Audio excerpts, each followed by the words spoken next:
असगर साहब सारी जिंदगी सऊदीया में गुजार आए। जब वापस आए तो अपने बच्चों को बोझ लगने लगे थे और इन्हें ठीक से कोई खाना पानी भी ना देता। एक दिन उन्होंने अपने बच्चों से तंग आकर अपने मालिक अरबी को फोन किया तो वह अरबी इन्हें दोबारा सऊदी ले गया।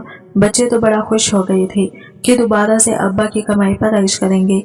थोड़े दिन ही गुजरे थे कि असगर साहब की बीवी ने बेटों के घर के सामने वाली खोटी खरीद कर शिफ्ट हो गए और अगले दिन 40 देगें पकाकर गरीबों को खिलाई तो असगर साहब के सारे बेटे अपनी अपनी बीवी बच्चों को लेकर वहां गए तो इनके कदमों के नीचे से जमीन निकल गई, क्योंकि माँ ने इनके साथ असगर साहब की सऊदीया से कॉल आई थी और पूरे घर में एक कहरम मचा हुआ था।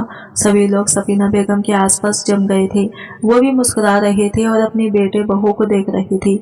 सभी लोगों के चेहरे पर एक चमक सी आ गई थी। वो बहुत अच्छी तरह से जानती थी कि सभी कोई ना कोई फरमाइश करने के लिए फोन के पास आए हैं। जब भी असगर भाई का फोन आता तो सभी लोग अपनी अपनी फरमाइश में एक लंबी लिस्ट बना देते थे।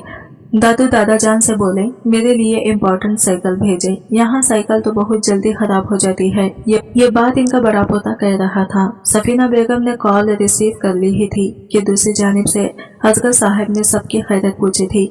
फिर अगली बात ये कहा कि मैं पाकिस्तान आ रहा हूँ। असगर साहब की तो बात सुनकर सारे घर वालों पर जैसे सर पर आसमान गिर पड़ा था।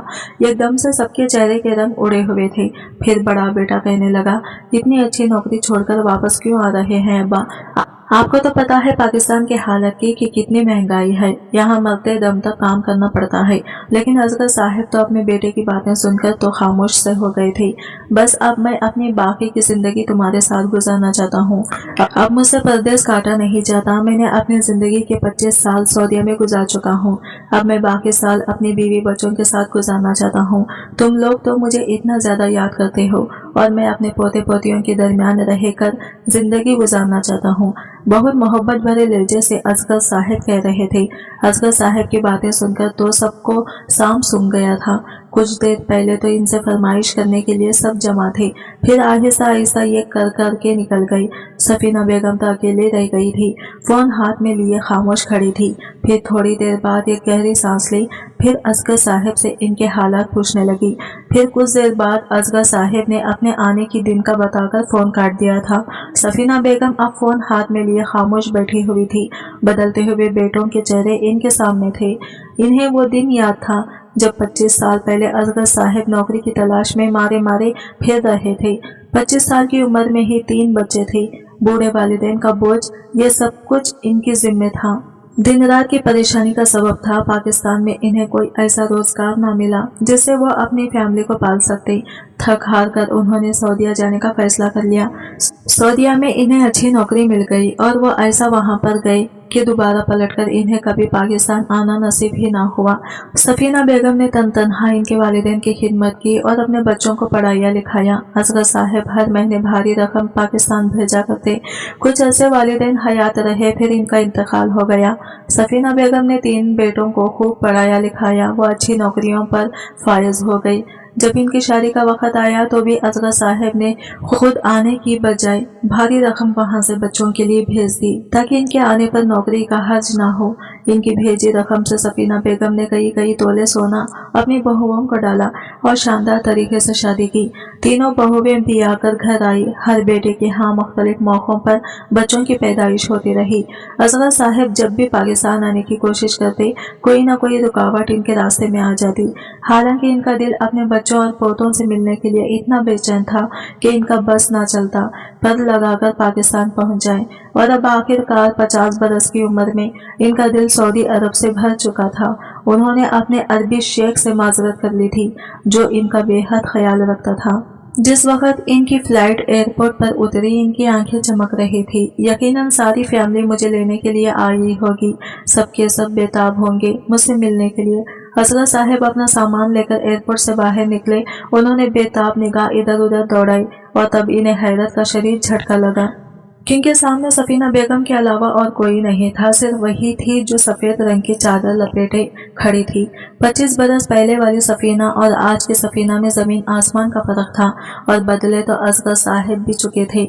दोनों ही जवानी से बुढ़ापे में दखल हो चुके थे। कैसे हैं आप? सफीना बेगम ने धीमे से कहा। बाकी लोग क्यों नहीं आए? असद, समीर और जुबैर, वो सब भी तो बेचैन होंगे मुझसे मिलने के लिए, सादिक साहब ने परजोश लहजे में कहा तो सफीना बेगम चुप सी हो गई। तीनों ही आज नौकरी से छुट्टी नहीं कर सकते थे, कोई जरूरी काम था, बच्चे स्कूल गए हैं और मैंने कहा कि सबसे पहले आपको मैं ही देखूंगी। सफीना बेगम ने इन्हें मुस्कुराकर कहा। सफीना बेगम ने जाने के लिए रिक्शा रोकते हुए कहा तो असगर साहब दूसरी मर्तबा हैरान रह गए। तुम गाड़ी लेकर क्यों नहीं आई? घर में 3-3 गाड़ियां तो हैं। असगर साहब ने पूछा तो सफीना बेगम बोली, तीनों गाड़ियां बच्चों के पास होती हैं और वैसे भी मैंने कहाँ जाना होता है जो मैं अपने पास गाड़ी रखूं, घर नजदीक है, हम अभी पहुंच जाएंगे। इनका अंदाज टालने वाला था। सादिक साहब खामोश हो गए। जल्दी ही घर आ पहुंचा था। सादिक साहब के ख्यालात की बरअक्स घर में इनके इस्तकबाल के लिए कोई खास तैयारी नहीं की गई थी। न ही कोई गर्मजोशी दिखा रहा था और न ही कोई रौनक थी। सब अपने अपने काम पर गए हुए थे। इतनी खामोशी क्यों है? असगर साहब को अजीब सा लगने लगा।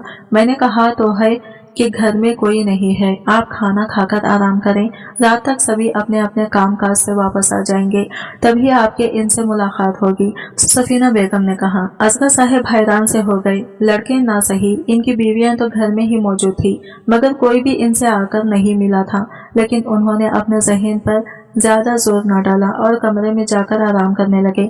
इनकी आंख लग गई। जब इनकी आंख खुली तो घर में शोर सा हो रहा था।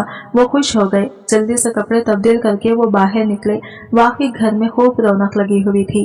तीनों लड़के कामकाज से वापस आ चुके थे। इनकी बीवियां भी बनी सवरी लॉन्च में ही फिर रही थी। छोटे बच्चे खेल रहे थे, कोई होमवर्क कर रहा था और कोई मोबाइल हाथ में लिए कार्टून देख रहा था। असगर साहब मुस्कुराते हुए आगे बढ़े और लॉन्च के बीचों बीच खड़े हो गए।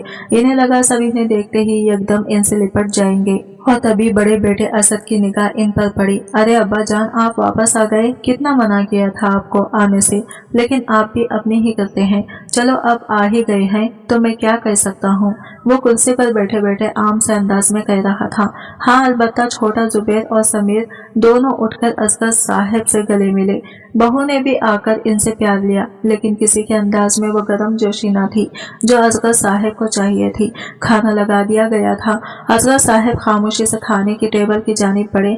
इस कुर्सी पर मत बैठे अब्बा जान, यहाँ पर असद बैठते हैं और असद के साथ मैं बैठती हूँ। वो सरबराही कुर्सी पर बैठने लगे तो बड़ी बहू ने इन्हें टोक कर कहा था। असगर साहब को शर्मिंदगी सी होने लगी। वो खामोशी से कुर्सी से हट गई।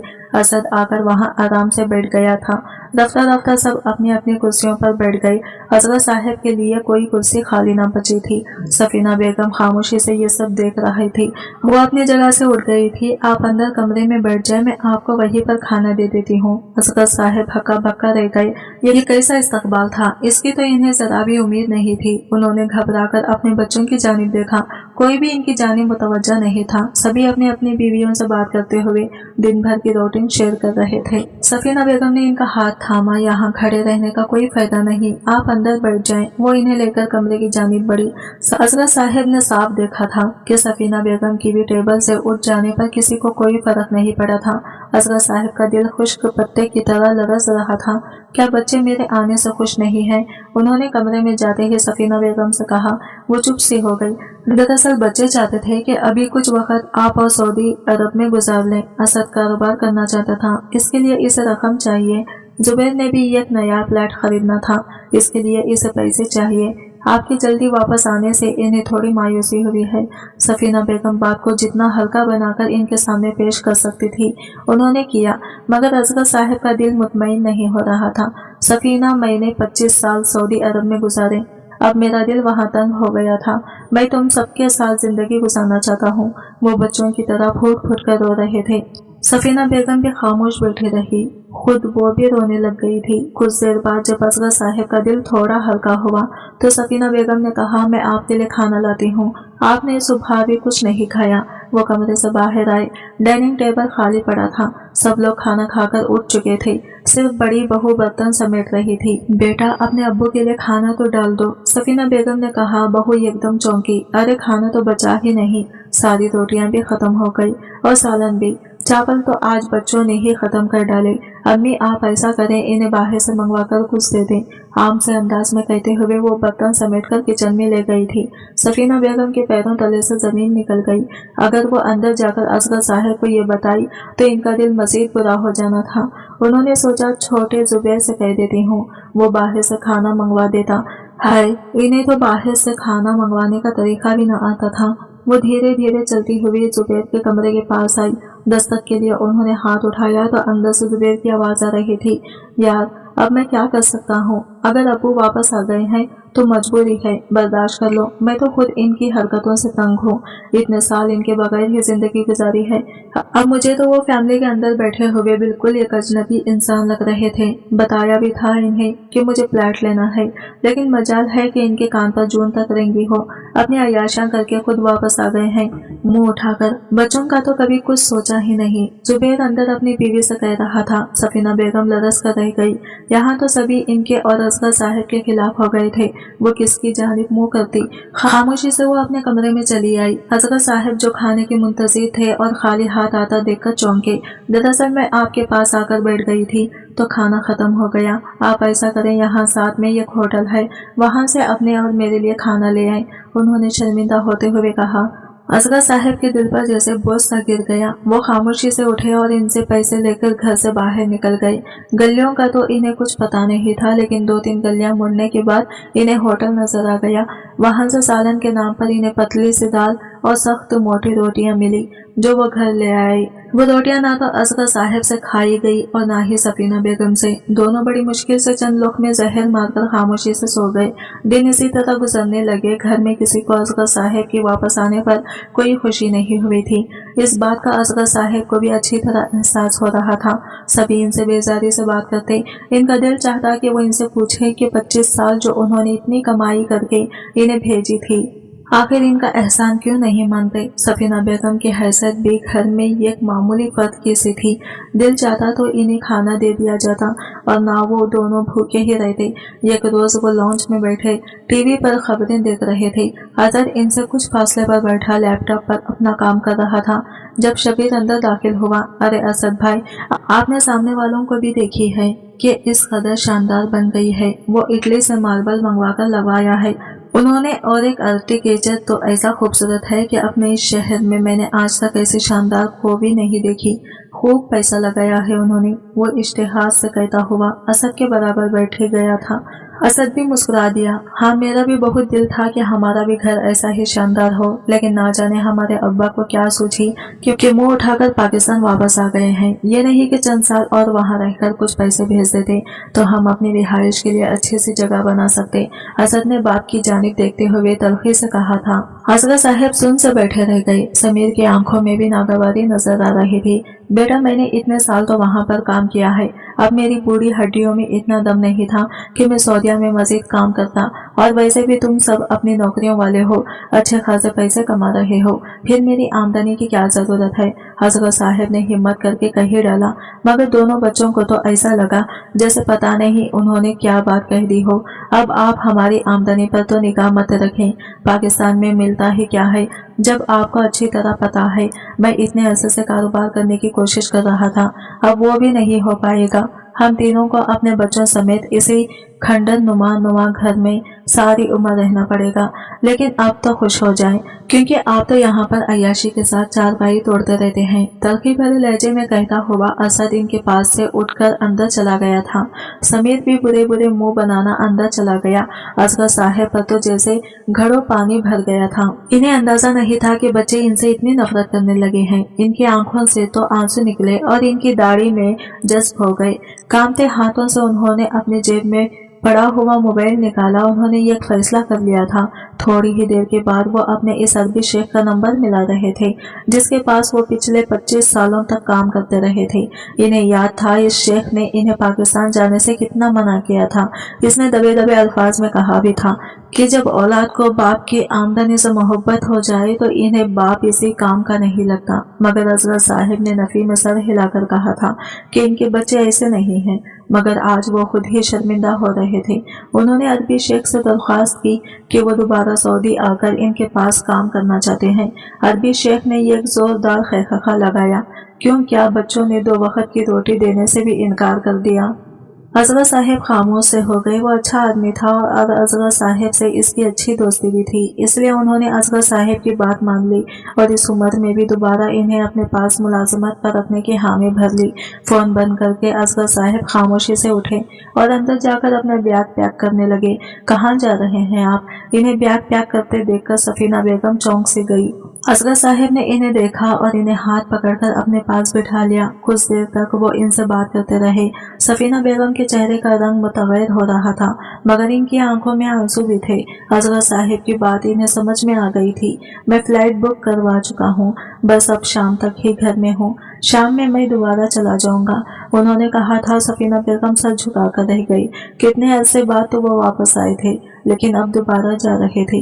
वो कुछ नहीं कर सकती थी। शाम हुए तो सारे अफराद घर में जमा थे। ऐसे में असगर साहब अंदर से अपना सूटकेस लेकर बाहर निकले तो सभी ने चौंक कर देखा। खुदा हाफिज, बच्चों में दोबारा सऊदीया जा रहा हूँ। मुझे अंदाजा हो गया है कि इस घर में मेरी कोई जगह नहीं। मेरे अरबी मालिक ने मुझे दोबारा फोन करके बुला लिया है। असगर साहब ने संजीदगी से कहा। तमाम बैठे हुए अफराद में जैसे खुशी की एक लहर से दौड़ गई थी। असद जो सुबह इनसे बदतमीजी करके गया था, एकदम उठा और इनके गले लग गया। यकीन नहीं आ रहा था। अब्बाजान, ये तो बहुत खुशी की खबर है। आपने पहले बताया ही नहीं कि आप जाने वाले हैं। हम आपके लिए एक शानदार दावत का इंतजाम करते। सभी बेटे इनके आसपास जमा होकर मोहब्बत भरे जुमले बोल रहे थे और असगर साहब तलखे से मुस्कुरा रहे थे। इस मोहब्बत की असलियत क्या है, ये तो वो बाखूबी देख ही चुके थे। उन्होंने सरसरी अंदाज में सबको सलाम किया और घर से निकलते चले गई। सफीना बेगम हैरान थी कि बच्चों ने कैसा अपना रंग बदला है, मगर वो बहुत ही खुश थे। असद अब फिर से अपने कारोबार की बातें करने लगा था। समीर इरादे जाहिर कर रहा था कि जैसे ही बाप ने पैसा भेजा, वो सामने वाली को भी खरीद लेंगे और सारे के सारे वहीं पर शिफ्ट हो जाएंगे। सफीना बेगम खामोशी से अंदर अपने कमरे में चली गई। दिन खामोशी से गुजरने लगे, लेकिन अब घर में बेताबी से दोबारा इंतजार किया जा रहा था कि कब असगर साहब सऊदीया से रकम भेजें। लेकिन एक हैरत अंगेज बात हुई थी। असगर साहब ने अब घर फोन करना बंद कर दिया था। वो फोन अगर करते भी तो रात के 2-2:30 बजे करते, जब सफीना बेगम के अलावा कोई इनसे बात ना कर सकता था। बच्चे पूछते, अम्मा जान, अब्बा को वहाँ जाते ही नौकरी मिल तो गई ना? कहीं ऐसा ना हो वो चंद दिन बाद दोबारा वापस आ जाए। मैंने तो सामने वालों से बात भी कर ली है कि खोटी हम खरीदने वाले हैं। मालिक तैयार है, तकरीबन 3 करोड़ रुपए मांग रहा है, वो खोटी भी हमारे नाम करने की। शबीर परवाने की तरह मंडलाता हुआ माँ से पूछता रहता, मगर वो कुछ ना बोलती। 1 महीना गुजरा, 2 महीने गुजरे, 3 महीने गुजर गए, मगर असगर साहब ने बाहर से कोई रकम ना भेजी। अब इनके तीनों बेटे झंझलाए हुए थे। या समीर, अब्बा को फोन करके बता तो कि आखिर कहाँ रह गए हैं। मैंने कारोबार की डील कर ली है और मुझे रकम देनी है। वो तंग होने लगे।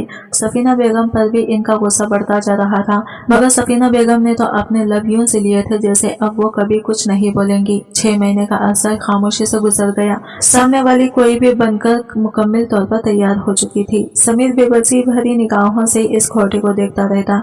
तीनों भाइयों की असली ख्वाहिश थी कि वो ये खोटी खरीद लें। खोटी पर लगा हुआ बराए फरोख्त का बोर्ड इन्हें चढ़ाता रहता था। एक रोज असद जागा तो हैरान रह गया। कोठी का दरवाजा खुला था और दरवाजे के ऊपर लगा हुआ बराए फरोख्त का बोर्ड हट चुका था। लगता है ये खोटी बिक चुकी है। असद के मुंह से सरसराती हुई आवाज निकली। सफीना बेगम की सारी बहुएं और बच्चे आसपास जमा हो गए थे और हसरत भरी निगाहों से इस खोटी को देख रहे थे, जहाँ कोई नया नया शिफ्ट हुआ था, क्योंकि बिल्कुल नया फर्नीचर ट्रक से उतारकर मुलाजमीन घर के अंदर रखवा रहे थे।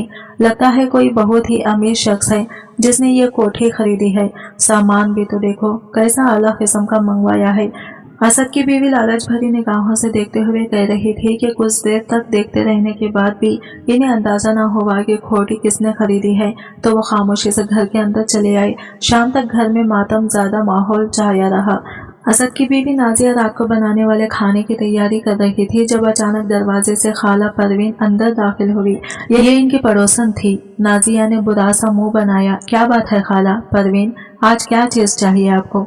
नाजिया ने पूछा तो खाला परवीन हंस दी। अरे नहीं भाई, मुझे अब तुम्हारे पास आने की क्या जरूरत है, मैं तो सफीना से मिलने आई थी। सफीना अब सामने वाले घर में शिफ्ट हो गई है, तो मैं तो सिर्फ ये पूछने आई थी कि तुम लोग इसके साथ नहीं गए। खाला परवीन की बात पर नाजिया एकदम चौंकी। अम्मा जान कहाँ गई? कौन से सामने वाले घर में अम्मा शिफ्ट हो गई हैं? इसने पूछा और तभी इसे ख्याल आया कि सुबह से सफीना बेगम घर में कहीं दिखाई नहीं दी। इनका वजूद इस तरह फालतू था कि किसी को फर्क भी नहीं पड़ा था कि वो बाहर कमरे से निकली हैं या नहीं। अरे लो, तुम इनकी बहू हो, तुम्हें पता ही नहीं सुबह ही तो सफीना ने ये सामने वाली खोटी खरीद कर अपने नाम कर ली है और इतना आला फर्नीचर मंगवाकर अंदर सेट करवाया है। बिल्कुल बादशाहों जैसा घर लग रहा है इसका। और इसने ऐलान किया है कि आज शाम में पूरे मोहल्ले के तमाम घरों की इस घर दावत है। 40 दिन के खाने की पकवा रही है वो माशाल्लाह। भाई असगर साहब के दोबारा सऊदीया जाने से तो ठीक ठाक दौलत आ गई है, सफीना के पास खाला परवीन चहकते हुए कह रही थी। और नाजिया के ऊपर तो जैसे कोई आसमान टूट पड़ा था। ये क्या कह रही है खाला परवीन? पीछे ही असद खड़ा था, इसने भी सारी बात सुन ली थी। सभी रफ्ता रफ्ता खाला परवीन के आसपास जमा हो गए थे। जुबैर ने भागकर जाकर अम्मा के कमरे में देखा, वाकई वहां सफीना बेगम मौजूद नहीं थी। लो, तुम में से तो किसी को खबर ही नहीं, अल्लाह इसे औलाद भी किसी को ना दे। खाला परवीन मुंह बनाते हुए घर से बाहर निकल गई थी। सबने लेट कर दरवाजा खोलकर बाहर झांका। वाकई सामने वाली खोटी के बाहर मजदूर कई देखे पका रहे थे। मोहल्ले के अफराद चौक दर चौक सफीना बेगम की खोटी में दाखिल हो रहे थे। अम्मा ने ये खोटी कब खरीदी? बच्चे हैरान थे, लेकिन इन्हें कुछ समझ नहीं आ रहा था। जल्दी तैयार हो जाओ, जब सारा मोहल्ला खोटी में जा रहा है तो आखिर वो हमारी माँ की ही खोटी है ना। अब हम भी वहीं पर रहेंगे इनके साथ। अम्मा ने शायद हमें सरप्राइज देने के लिए ये सब कुछ किया है। अचानक ये सब असद ने खुशी भरे आवाज में कहा। सब में खुशी की लहर दौड़ गई। सब फटाफट अपने कमरों को ले गए थे ताकि वो तैयार होकर नई खोटी में जा सके।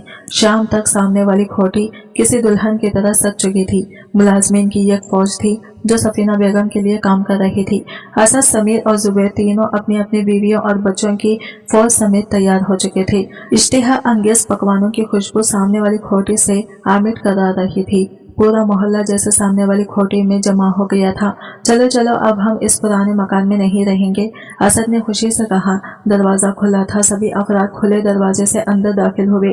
सफीना बेगम खोटी के बिल्कुल दरमियान में एक ऊंचे से सोफे पर बैठी हुई थी। उन्होंने बड़ा कीमती जोड़ा पहन रखा था और वो मुस्कुरा रही थी। सभी लोगों के लिए कुर्सियां लगाई गई थी और एक बड़ा सा बफे सिस्टम था जिसमें शानदार पकवान रखे गए थे। लोग अपनी मर्जी से खाना निकाल निकाल कर खा रहे थे। हम लोग आम लोगों की तरह खाना क्यों खाएंगे? सीधा अम्मा के पास चलो, वो तो हमें डाइनिंग टेबल पर खाना खिलाएंगी, असद ने फकरिया अंदाज में कहा और सब लोगों के दरमियान में से रास्ता बनाते हुए सीधा सफीना बेगम के सामने जाकर खड़े हो गए थे। अम्मा, आपने इतना बड़ा सरप्राइज दिया है हमें कि खुशी के मारे हमें यकीन ही नहीं आ रहा। ये खोटी खरीदने की तो हमारी बरसों पुरानी ख्वाहिश थी, आपने तो ये ख्वाहिश पूरी कर दी, बच्चे चापलूसी अंदाज में माँ को कह रहे थे। सफीना बेगम धीरे से मुस्कुराई। तुम लोगों को कोई गलत फहमी हुई है, ये खोटी मैंने नहीं खरीदी, बल्कि इसके असल मालिक तो वो है। सफीना बेगम ने एक जानिब इशारा किया। तीनों बेटों ने चौंक कर वहां देखा। सामने ही कीमती कपड़ों में मलबूस असगर साहब चले आ रहे थे। इनके चेहरे पर बड़ी आमदा मुस्कुराहट थी। मोहल्ले के तमाम सरकर्दा लोग इनसे बड़े एहतराम के साथ मिल रहे थे। सभी लोग इनका हाथ थामने के लिए बेचैन थे, और क्यों न होते, मोहल्ले की सबसे शानदार खोटी के मालिक थे वो। अब्बा, ये कब वापस आए और उन्होंने ये खोटी किस तरह खरीदी? असद के मुंह से निकला था ये बात तो इन्हीं से पूछ लो, सफीना बेगम ने कहा। असगर साहब धीरे धीरे चलते हुए इनके पास आ रहे थे। जुबैर, समीर इनके गले लगे। शुक्रिया अब्बा, आपने सऊदीया वापस जाकर दोबारा हमारे लिए कमाई की ताकि आप हमारे लिए एक कोठी भी खरीद सकें। मुझे पता था आप ये सब जरूर करेंगे, समीर कह रहा था। असगर साहब मुस्कुरा दिए। नहीं, बिल्कुल नहीं, ये घर तो मैंने अपने और सफीना बेगम के लिए खरीदा है। जिस तरह तुम्हारे घर में मेरे और सफीना के लिए कोई जगह नहीं थी, हमारे लिए खाना नहीं बचता था, बिल्कुल इसी तरह मेरी इस खोटी में तुम लोगों के लिए कोई जगह नहीं है। मोहल्ले के सभी गरीब लोग यहाँ पर आए हैं और खाना खा रहे हैं। तुम लोग भी इनके साथ शामिल हो जाओ, खाना खाकर वापस अपने घर चले जाओ। इससे ज्यादा रुकने की यहाँ पर तुम्हें इजाजत नहीं है, असगर साहब ने मुतमईन अंदाज में कहा और पलट गए थे। तीनों बच्चों के सर पर आसमान टूट पड़ा था, मगर ऐसा ही था। लोग इन्हें धक्के देते हुए सर पर कर रहे थे। सभी सफीना बेगम से मिलना चाहते थे। सफीना बेगम भी अपनी जगह से उठकर लोगों से मिलने लगी। लोग अब खाना खाकर रुखसत हो रहे थे। मुलाजमीन ने अगर असद, समीर और जुबैर को इनकी बीवियां और बच्चों समेत पीछे हटा दिया। अगर आप लोगों ने खाना खाना है तो सामने खाना रखा है, खाएं, नहीं तो बेगम साहिबा के और साहब के सोने का वक्त हो रहा है, घर को ताला लगाने हैं। मुलाजमीन की बात पर तीनों बच्चे अपना सामना लेकर घर वापस आ गए थे। इनके आयन सामने सफीना बेगम और असगर शाहिना ठाट भाट से रहने लगे। असगर साहब ने अपना ये कारोबार भी शुरू कर लिया था। इनके तीनों बच्चे इनसे मिलने आते तो वो अच्छे तरीके से मिलते, लेकिन अपने घर में रहने की इजाजत ना देते थे। अब तीनों बच्चे सिवाय पछताने के और कुछ नहीं कर सकते थे, क्योंकि उन्होंने खुद अपने हाथों से अपनी जन्नत को दबा दिया था। अपने मामूली नौकरियों से अपने घरों को चलाते हुए तीनों बेटे इसी पुराने मकान में रहते रहे। रफ्ता रफ्ता घर के अखराजात बढ़े तो इनकी गाड़ियां बिक गई और आने जाने के लिए इन्हें रिक्शा टैक्सियों का सहारा लेना पड़ा, जबकि सामने असगर साहिब और सफीना बेगम ने शानदार गाड़ी खरीद ली थी। दिन रात इस शानदार खोटी के सामने खड़े होकर असगर साहिब के तीनों बेटे अफसोस करते, लेकिन अब सिवाय अफसोस करने के इनके पास कुछ नहीं था। अगला पार्ट देखने के लिए हमारे चैनल को जरूर से सब्सक्राइब करें।